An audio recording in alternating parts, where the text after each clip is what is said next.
नमस्कार मित्रांनो.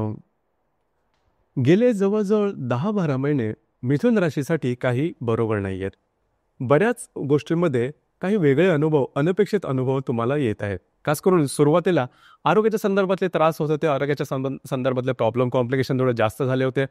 जवळजवळ डिसेंबरपासून गोष्टींचा आणखीन थोडासा गुंता वाढत होता. त्याच्यामुळे आणि तुमची जी रास आहे, छोट्या-मोठ्या गोष्टींचं लगेचच्या लगेच टेन्शन घेतं. परंतु या गोष्टी छोट्या-मोठ्या नव्हत्यामुळे आरोग्याच्या संदर्भातले असेल किंवा आर्थिक व्यवहाराच्या संदर्भातले जे प्रॉब्लेम होते ते थोडेसे जास्तच झाले होते. अजूनही ते थोड्याफार प्रमाणात चाललेले आहेत आणि गेल्या वर्षभरामध्ये सुद्धा अशाच प्रकारचे काही अनुभव येत आहेत. कारण तुम्ही प्रयत्न करत आहात, गोष्टी होत नाहीत, गोष्टी पेंडिंग होत आहेत, समोरच्या व्यक्ती तुमच्याबरोबर काही वेगळ्या वागतात, अशा प्रकारचे काही अनुभव तुम्ही घेतलेले असतात. परंतु काळजी करू नका. 2025चं जे साल आहे थोडंसं स्पेशल आहे, विशेष आहे.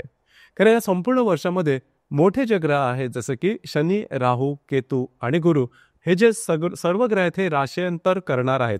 पहिल्या प्रथम जसं की या व्हिडिओमध्ये आपण चर्चा करणार आहोत की शनीचं जे राशांतर आहे हे तुमच्या राशीकरता कशा प्रकारचं होणार आहे. शनी जो ग्रह आहे हा तुमच्या राशीचा अष्टमेश आहे, भाग्येश आहे, महत्त्वाचा असा शुभफलदायी ग्रह आहे. आतापर्यंत तो भाग्यामध्ये भ्रमण करत होता. साधारणतः 29 मार्च 2025 नंतर तो तुमच्या 10व्या स्थानामध्ये येणार आहे. एकंदरीतच सांगायचं झालं तर साधारणतः हे जे दशमस्थ शनीचं भ्रमण आहे हे अतिशय चांगलं मानलं जातं. कारण शनी जो ग्रह हा दशम स्थानाचा स्वामी मानला जातो किंवा मालक मानला जातो. कारण त्या ठिकाणी कालपुरुषाच्या पत्रिकेमध्ये मकर रास येते. तर इथे हा जो शनी आहे हा शनी तुमच्या राशीकरता मीनेचा असणार आहे. परंतु इथे एक गोष्ट खूप चांगली आहे की जे तुमचं कार्यक्षेत्र असेल त्या संदर्भातली नवनवीन दालनं तुमच्यासाठी ओपन होणार आहेत, खुली होणार आहेत. जर का तुमच्या मनामध्ये कुठल्या महत्त्वाच्या अशा गोष्टी करण्याची म्हणजे तुमच्या करिअरच्या संदर्भात काही मोठं असं करण्याची काही तुमची अपेक्षा असेल तर त्या संदर्भातल्या संधी हा शनी जो तुमच्या 10व्या स्थानात येणार आहे तो तुम्हाला निश्चित येईल. परंतु या ठिकाणी थोडीशी शनीची मागणी सुद्धा असणार आहे. कारण शनी गोष्टी तुम्हाला सहजासहजी देत नाही कुणालाही. तर याकरता तुम्हाला प्रचंड मेहनत करण्याची गरज लागणार आहे. अर्थातच जर का तुम्हाला एखादं मोठा एम्पायर उभं करायचं असेल किंवा एखादी मोठी गोष्ट करिअरच्या संदर्भात करायची असेल तर त्यामध्ये तुमचे प्रयत्न सुद्धा तेवढेच जोरदार असायला हवे. तर जोरदार प्रयत्न तुम्हाला या दरम्यान करावे लागणार आहेत, जे की खूप महत्त्वाची गोष्ट आहे. तर त्यासाठी तयार राहा. जर का मोठी स्वप्न तुम्हाला पूर्ण करायची असेल तर जोरदार प्रयत्नांची सुरुवात तुम्हाला साधारणतः एप्रिल-मे पासून करावी लागेल. आणि त्या संदर्भात एक गोष्ट मात्र निश्चित, या सर्व गोष्टी तुम्हाला शनी निश्चित देईल. फक्त कामाची तयारी ठेवा, मेहनतीची तयारी ठेवा, शनी तुम्हाला त्या गोष्टी निश्चित आणून देईल. दुसरी महत्त्वाची गोष्ट म्हणजे ज्या व्यक्तींना परदेश गमन करायचं आहे त्यांच्यासाठी अतिशय चांगला कालावधी आहे. म्हणजे परदेशात शिक्षणासाठी असेल किंवा नोकरीसाठी असेल त्यांच्याकरता हा जो कालावधी आहे म्हणजे शनी जो 10व्या स्थानात जाणार आहे हा तुमच्यासाठी शुभफलदायी राहणार आहे. 10व्या स्थानात तो जवळजवळ 2.5 वर्ष राहणार आहे.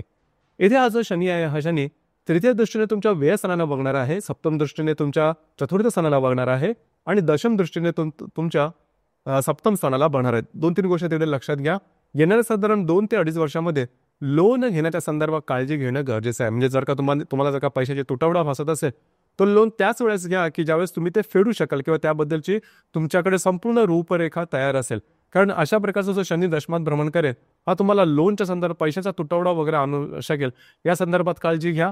घरातल्या ज्या व्यक्ती असतील, ज्या मोठ्या वयोवृद्ध व्यक्ती असेल त्यांच्या आरोग्याकडे थोडंसं लक्ष देणं गरजेचं राहील. याचप्रमाणे तुमचे जे वैवाहिक जोडीदार असतील त्यांच्यावर सुद्धा छोट्या मोठ्या कारणामुळे वादविवाद होऊ शकतो. अर्थात त्याचे फारसे मोठे परिणाम होणार नाही, त्याच्यामुळे तशी काय काळजी करू नका. दुसरी गोष्ट म्हणजे ज्या व्यक्ती म्हणजे मिथुन राशीच्या ज्या व्यक्ती विवाहासाठी उत्सुक आहे त्यांना थोडंसं जास्त वाट बघावं लागेल किंवा त्यांच्या अपेक्षेच्या आसपास थोडंसं येणं कठीण होऊन बसेल. मात्र इथे एक गोष्ट खूपच चांगली आहे या वर्षातली साधारण पाहायचं झालं तर जो गुरु आहे हा गुरु तुमच्या व्ययस्थानामध्ये वृषभ राशीमध्ये भ्रमण करत होता तो जवळजवळ 14 मे नंतर तुमच्याच राशीमध्ये भ्रमण करा. ही अतिशय चांगली गोष्ट आहे. म्हणजे दशमातला शनी आणि तुमच्याच राशीमध्ये येणारा गुरु हा तुमच्यासाठी पर्वणी ठरणार आहे. लक्षात घ्या. सगळ्यात महत्त्वाची गोष्ट म्हणजे तुमचा कॉन्फिडन्स, एनर्जी लेवल जबरदस्त दिसून येईल. आत्तापर्यंत जी काही कामं पेंडिंग होती, पूर्ण होत नव्हती, त्याला चालना मिळेल. गोष्टी तुमच्यासाठी व्यवस्थित व्हायला लागते. तर एकंदरीत सांगायचं झालं तर गुरु जरी तुमच्या दशम स्थानामध्ये जवळजवळ एप्रिल महिन्याच्या सुरुवातीला किंवा मार्च महिन्याच्या शेवटी येणार असेल, परंतु गुरु जो तुमच्या लग्नस्थानामध्ये म्हणजे तुमच्या राशीमध्ये जुळणार आहे जवळजवळ 14 मे नंतर हा तुमच्यासाठी गेम चेंजर होणार आहे. बऱ्याचशा गोष्टी तुमच्या अपेक्षेप्रमाणे होणार आहेत.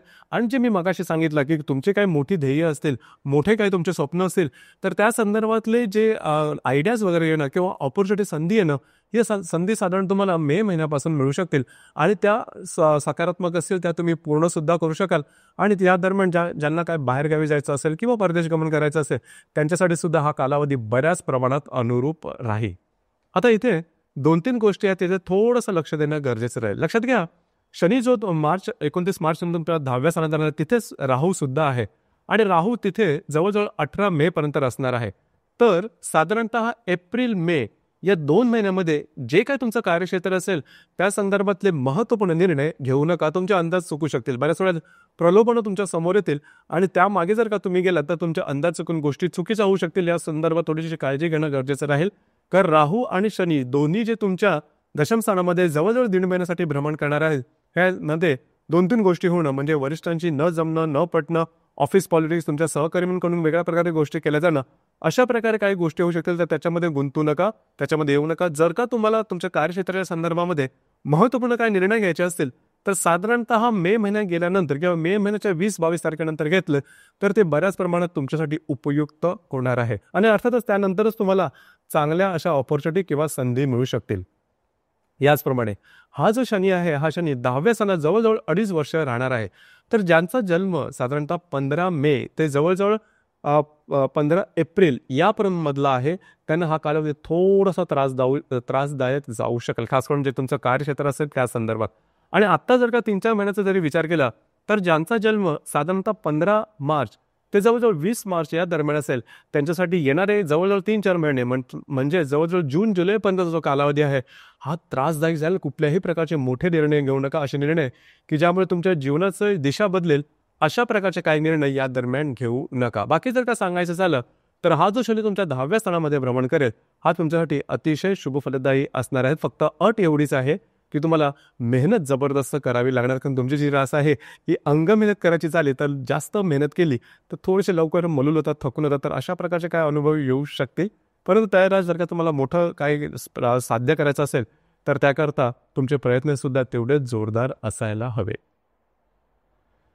तर मित्रांनो हे होतं मिथुन राशीच्या 10व्या स्थानामध्ये शनीचे जे राशांतर होणार आहे किंवा भ्रमण होणार आहे ते नेमकं कशा प्रकारचं होईल आणि त्याचे प्रभाव परिणाम नेमके कशा प्रकारचे असतील या संदर्भातली चर्चा.